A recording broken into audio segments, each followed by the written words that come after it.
Hi, hello and welcome to my channel. இந்த சேனலோட motive என்னன்னா இங்கிலீஷ் வெக்காபுலரி வந்து உங்களுக்கு எப்ப கேட்டாலும் உங்களுக்கு தெரியணும் அப்படிங்கிறது தான். அதுவும் அல்லாமல் இது போக நம்ம இங்கிலீஷ்ல எல்லாமே எரர்ஸ்ல இருந்து fill in the blanks, cogent order, jumble sentences and comprehension வரைக்குமே இந்த சேனல்ஸ்லாம் நம்ம பார்த்துடலாம். இன்னொன்னு ஐபிபிஎஸ் எக்ஸாமுக்கும் எஸ்எஸ்சி எம்டிஎஸ்க்கும் வந்து இங்கிலீஷ் ரொம்ப மேஜரா ப்ளே பண்ணும். உங்களோட ஸ்கோர் இது வந்து நீங்க நல்லா ஸ்கோர் பண்ணிட்டீங்கனாலே உங்களோட கட் ஆஃப் ஸ்கோர் வந்து எந்த ப்ராப்ளமும் வராது. ஸோ ஏன்னா நிறைய பேர் மிஸ் பண்ற இடமும் அதே இங்கிலீஷ் தான். அது நமக்கு ஈஸியா ஆயிடுச்சு அப்படின்னா நமக்கு ஸ்கோரிங் வந்து கொஞ்சம் அதிகமாவே வரும். இது 100 டேஸ் சேலஞ்ச் நம்ம எடுத்துக்குவோம். இன்னைக்கு டே ஒன்ல ஒரு 10 வெக்காபுலரி நம்ம லேர்ன் பண்ணோம்னா அந்த 100th டேல நீங்க எத்தனை லேர்ன் பண்ணிருப்பீங்க? 1000 வேர்ட்ஸ் கிட்ட நீங்க லேர்ன் பண்ணிருப்பீங்க. அதுல கண்டிப்பா ரிப்பீட்டட் வேர்ட்ஸ் வரும். பிகாஸ் நம்ம நியூஸ் பேப்பர்ல ரிப்பீட்டடா தான் வரும். ஒரு 10 டேஸ் ஒன்ஸ் நீங்க பாத்தீங்கன்னா ஒரு வேர்ட் 2 வேர்ட் ரிப்பீட் ஆகும். அதுதான் உங்களோட அது நீங்க ரீகால் பண்றதா நினைச்சுக்கிட்டீங்கன்னா உங்களுக்கு ஈஸியா இருக்கும். ஓகே, நம்ம அன்னைக்கு படிச்சோம்ல, அந்த வேர்ட் தானே இது, அதோட மீனிங் இதுதானே அப்படின்னு நினைச்சு நீங்க பாத்தீங்கன்னா உங்களுக்கு எப்பயுமே அந்த வேர்ட் வந்து லைஃப் லாங்கா மறக்கவே மறக்காது. அண்ட் வெக்காபுலரி ரொம்ப ரொம்ப டே டு டே லைஃப்லயே ரொம்பவே இம்பார்ட்டன்ட் தான். எக்ஸாம் பாயிண்ட் ஆஃப் வியூலயும் அது ரொம்ப இம்பார்ட்டன்ட் தான். ஸ்டாண்டர்டா ஒரு 4 கொஸ்டின்ஸ்னாலும் நீங்க வரும். ஸோ நம்ம ஃபர்ஸ்ட் எடுத்தோடனே ஒரு வேர்டுக்கு போயிடுவோம். அப்டிகேட் அப்படின்னா ரிசைன் அப்படின்னு நான் கொடுத்திருக்கேன். அதாவது பதவியில இருந்து விலகுறது, இல்லைன்னா துறவு போன்றது அப்படின்னு சொல்லுவாங்க. துறந்து வெளியே வர்றது. அரசர் வந்து பதவியை துறந்தார் அப்படின்னு சொல்லுவாங்க இல்லையா? அதுதான் வந்து என்னன்னா அப்டிகேட். ரிசைன் அப்படின்னு எழுதிருக்கோம். சினோனியம்ஸ் என்னன்னா ரிட்டையர் இல்லைன்னா குவிட்னா அந்த இதுல இருந்து நீங்க வெளியே வந்துடுறது.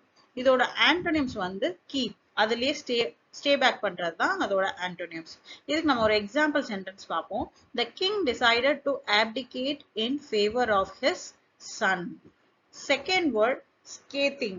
Scathing அப்படின்னா devastating, which is ரொம்பவே வந்து கிரிட்டிக்கலா இருக்கிறது, இல்லைன்னா harshly abusive criticism அப்படின்னு சொல்லுவாங்க. harshly abusive criticism அப்படின்னு சொல்லுவாங்க, which is ரொம்ப வந்து கடுமையா உங்களை கிரிட்டிசைஸ் பண்றது.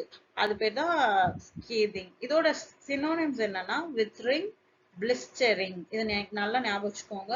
சினோனிம்ஸ் என்னன்னா வித்ரிங் அண்ட் பிளிஸ்டரிங். ஆன்டோனிம்ஸ் வந்து மைல்டு. ஏன்னா நீங்க ஹார்ஷா அப்படின்னீங்கன்னா அதுக்கு ஆப்போசிட்ல மைல்டு அப்படிங்கிறது தான். இதோட example sentence, her father gave her a scathing look. அப்படின்னா அவர் ஒரு கடுமையான பார்வை அவர் வந்து பார்த்தாரு அப்படின்பாங்கல்ல, அதுதான். remorse a strong feeling of guilt and regret about something you have done. அதாவது கில்ட்டை நீங்க ஃபீல் பண்றதுதான், நத்திங் பட் அது ரெக்ரெட் பண்றீங்க. ஒரு விஷயத்த பண்ணிட்டு ஐயோ அதை நம்ம பண்ணிருக்க கூடாதோ அப்படின்னு சொல்லி நீங்க யோசிக்கிறீங்கல்ல, அதுதான் வந்து ரிமோர்ஸ். அதோட சினோனியம்ஸ் repentance and penitence. Antonyms indifferences. Example, she showed no remorse for what she had done. அவங்க என்ன பண்ணாங்களோ அதுக்கு அவங்க வந்து ரெக்ரெட் பண்ணியோ இல்ல கில்ட்டாவோ ஃபீல் பண்ணல அப்படிங்கிறது. நாவல் அப்படின்னாலே உங்களுக்கு தெரியும், அந்த கதை மாதிரி எழுதுருவோம்ல, ஐ மீன் ஒரு இதை இன்னோவேட்டிவா நரேட் பண்றது அப்படிங்கிறது தானே நாவல். ஸோ அது இன்னோவேஷன்னாலே new things, so new. Synonyms அப்படின்னா அதோட சினோனியம்ஸ் என்னன்னா ஒரிஜினல். ஆன்டோனியம்ஸ் ஓல்டு, நியூக்கு opposite old. Example, he hit a novel idea to solve his financial problems. Concur அப்படின்னா டு அக்ரி, அதாவது அக்செப்ட் பண்ணிக்கிறது, நீங்க அதை வந்து ஏத்துக்கிறீங்க அப்படிங்கறது அர்த்தம். சினோனிம்ஸ் என்னன்னா அக்கார்ட் ஆர் கோ அலாங்னா அது கூடயே அதை ஏத்துக்கிட்டு பயணிக்கிறது அப்படிங்கிற மாதிரி சொல்றோம்ல. ஆன்டோனிம்ஸ் என்ன அக்ரிக்கு டிஸ்அக்ரி.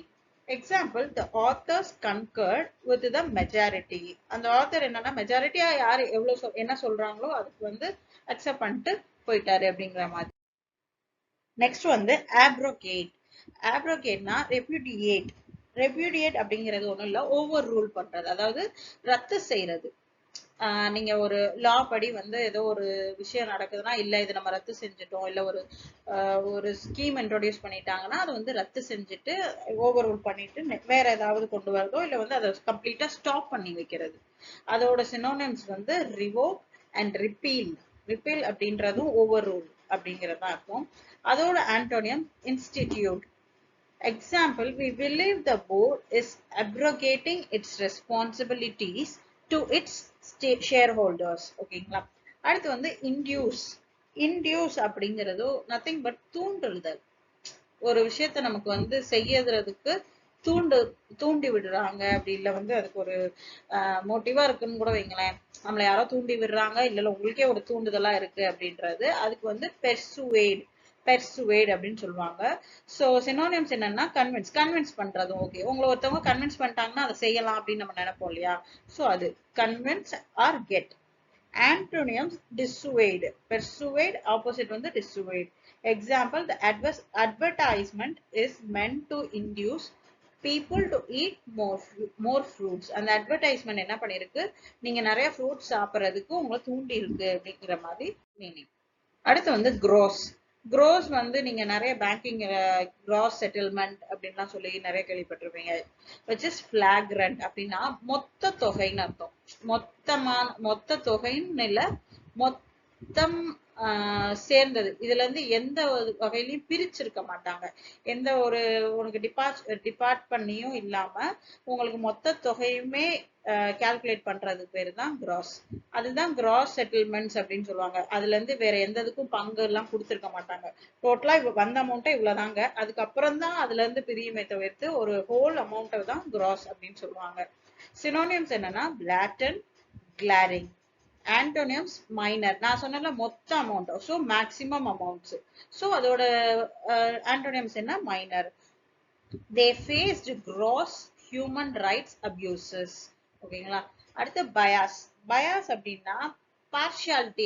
உங்களுக்கு பார்ஷியாலிட்டி, உங்க ஒரு பக்கம் நியாயம் இருக்கும், ஆனா அவங்க ஒரு பக்கமே பேசிட்டே இருப்பாங்க. அதான் ப்ரீஜுடிஸ் அப்படின்னா உங்களுக்கு இப்ப நீங்க ஒரு சைடு இருக்கீங்க, ஆப்போசிட் ஒரு சைடு இருக்கு, ரெண்டு பக்கமும் சமமா கேட்டு ஒரு இது கொடுக்கறது நியாயம். பயாஸா சொல்லுதுன்னா உங்களுக்கு ஃபேவர் பண்ணாம அவங்களுக்கு மட்டுமே ஃபேவர் பண்றது, வெறும் அவங்க பக்கம் நியாயம் மட்டுமே கேட்கறது பேர் தான் bias. Synonyms partiality, partisanship or favouritism. இதுதான் ஃபேவரட்டிசம், ஒருத்தருக்கு மட்டும் ஃபேவரட்டிசம் காட்டுறது. ஆன்டோனிம்ஸ் என்னன்னா objectivity. Example, there was evidence of bias against foreign applicants. அடுத்து கன்வல்யூட்டட்னா நத்திங் பட் அது ஒரு ஈஸி இல்லாத, காம்ப்ளிகேட்டட், விச் இஸ் சிக்கலானது, உங்களுக்கு ஈஸியா வந்து அண்டர்ஸ்டாண்ட் பண்ண முடியாதது அப்படிங்கிறது தான் வந்து என்னது கன்வல்யூட்டட், சிக்கல் அப்படின்னு கூட வச்சுக்கலாம் நம்ம. இதோட சினோனிம்ஸ் என்னன்னா காம்ப்ளெக்ஸ்னா உங்களுக்கு தெரியல, கஷ்டமா இருக்கும், which is not easy to solve or whatever. Involved. Antonyms என்னன்னா simple, ஈஸியா இருக்கும். Simple, easy இதெல்லாம் எடுத்துக்கலாம். Example, the film is led down by a convoluted plot in which nothing happens. ஓகேங்களா?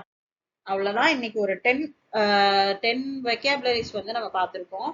இதை நீங்க வந்து இன்னைக்கு பார்த்துட்டு நாளைக்கு ஒரே ஒரு ரிவைஸ் பண்ண முடிஞ்சா பண்ணுங்க, இல்லைன்னா ஓகே. பட் இதுக்கப்புறம் இந்த 10 வேர்ட்ஸ்ல இருந்து ஒரு 10 டேஸ் கழிச்சு ஒரு வேர்ட் கண்டிப்பா வரும். அன்னைக்கு உங்களுக்கு அந்த வேர்ட் ஞாபகம் இருந்துட்டாலே நீங்க நல்லா கிளாஸ் கவனிச்சீங்கன்னே இருக்கும். இதுக்கப்புறம் என்னோட சேனல்ல எல்லா இங்கிலீஷ்க்கு சம்பந்தமான வீடியோஸும் வரும். உங்களுக்கு ஏதாவது வேணும்னாலும் நீங்க கமெண்ட்ல போஸ்ட் பண்ணுங்க, நான் அதை ப்ரிப்பேர் பண்ணிட்டு வந்து நான் கண்டிப்பா எடுக்கிறேன்.